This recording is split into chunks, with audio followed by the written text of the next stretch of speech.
Guy Kubirandole, bonjour. Bonjour, monsieur le journaliste. Chef de division provinciale de la jeunesse au Nord Kivu. Vous avez suivi le discours du président Emmanuel Macron au 19e sommet de la francophonie en France où Félix Tshisekedi, le président de la République démocratique du Congo, était invité. Macron n'ayant pas abordé la question sécuritaire qui coince aujourd'hui la République démocratique du Congo, un conflit qui oppose le Rwanda à la République démocratique du Congo, Félix Tshisekedi a claqué la porte. Comment vous trouvez ces signes? Je pense que pour toutes les personnes initiées et qui ont des notions sur le règlement des conflits, ils savent que les médiateurs n'apportent jamais des solutions à des crises. Ils sont plutôt appelés à adopter des attitudes qui rassurent le parti au conflit et amener justement ces partis à arrondir leurs angles et trouver des solutions durables. Sinon, si une solution est dictée par le facilitateur, elle est éphémère, elle est vouée à l'échec. Qu'est-ce que j'essaie de dire? L'attitude, ou si vous voulez de manière directe, le discours du président français à ce sommet de la francophonie est de nature, malheureusement, à prouver au monde qu'il y a un complot odieux contre notre pays, la République démocratique du Congo.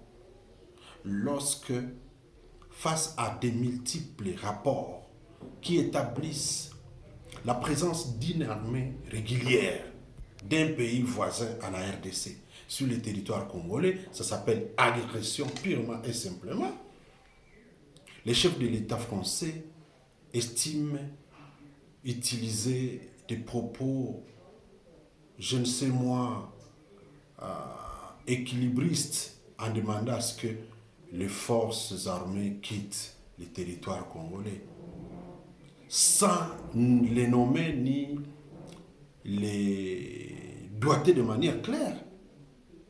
De quoi a-t-il peur?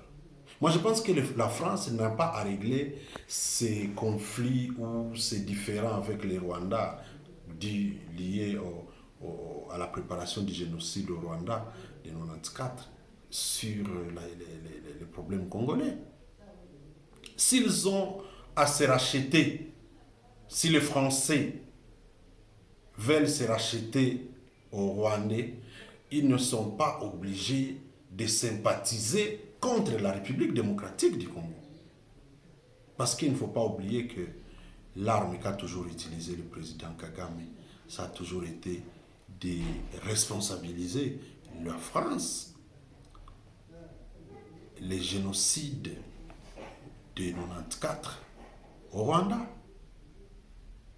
Voilà comment moi je situe son comportement, même si de manière séparée il les a vus. Il a vu le président, notre président congolais, il a par la suite vu le président rwandais, mais dans le cadre de faire ces rapprochements, il était question que devant l'opinion nationale et internationale, qu'il soit clair. Et c'est ce qui permettra à ce que l'on aborde cette question avec beaucoup de célérité. Savez-vous que pendant qu'il était à ce sommet de la francophonie, il venait de s'opérer un naufrage ici sur le lac Kivu. Il n'a pas pu faire les déplacements. Et heureusement qu'il a envoyé les membres du gouvernement, dont à la tête aujourd'hui le vice-premier ministre et ministre de l'Intérieur, son Excellence Jacques Chabani, pour la prise en charge de cette question sur tout le plan, que ce soit en termes d'enquête, que ce soit en termes de l'établissement des responsabilités, mais également de prise en charge des questions purement humanitaires pour les rescapés, pour l'enterrement des cadavres retrouvés et pour la recherche de ceux dont les corps ne sont pas encore retrouvés. Mais qu'est-ce que je veux dire?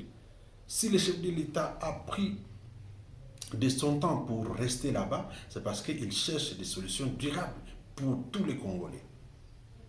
Et que donc, pour moi, le fait de claquer la porte, lorsque il trouve que les facilitateurs a, a des attitudes penchantes en faveur, par exemple, du Rwanda contre la République démocratique du Congo, c'était une expression de l'aspiration, des aspirations des Congolais qui ne sont plus d'accord de passer par des chemins pour dire haut et fort ce qui ne va pas dans la région. Parce que c'est un problème d'individu. Le régime actuel ne peut pas être confondu à tous les Rwandais. Et nous savons que s'il y a des chefs d'État courageux qui prennent le courage de dire au régime actuel de cesser leur implication directe et indirecte dans les génocides, les massacres, les atrocités, le pillage illégal des ressources du sol et du sous-sol au Congo, eh bien, ça peut commencer à trouver des solutions. Mais tant qu'on va continuer à dorloter les acteurs, eh bien, nous risquons de rester éternellement dans cette crise, jusqu'à ce que peut-être les populations se mêlent à cette question qui est censée être gérée par les gouvernements. Donc il faut aujourd'hui dire que moi je charge au contraire tous ceux-là qui ont la charge de dire clairement aux pays voisins qui sont impliqués directement en envoyant des troupes